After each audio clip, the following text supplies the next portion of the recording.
Hey folks, I had requests for a video about how to use Google Sheets, so here goes. Each of these individual boxes is called a cell, and you designate the cell by looking at the grid. So this cell that's highlighted right here is B4.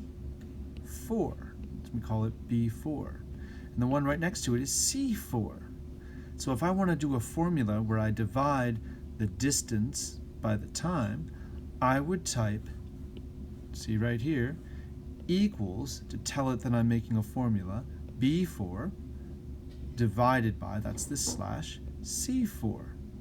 Then I press enter and it will work. And I can do that for each of these rows. And just instead of B4, I'd have B5 or B6. Now, I can do other formulas as well.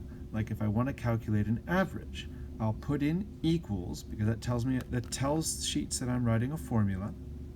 Then I'll say average, that's the name of the formula, that's the name of the code. Parentheses, that tells it which cells we're taking the average of. And I wanted to do D4, starting here, colon, D6, that tells it I'm stopping here. I can also just click and drag. And I close the parentheses and press enter. Et voila, there you have it. So that's two whole formulas, and mostly what's powerful about Excel or Sheets is that you can plug things into these boxes and you get numbers, and it makes a nice easy data table. Finally, if you ever want to learn a formula or you forget a formula, Google is your friend.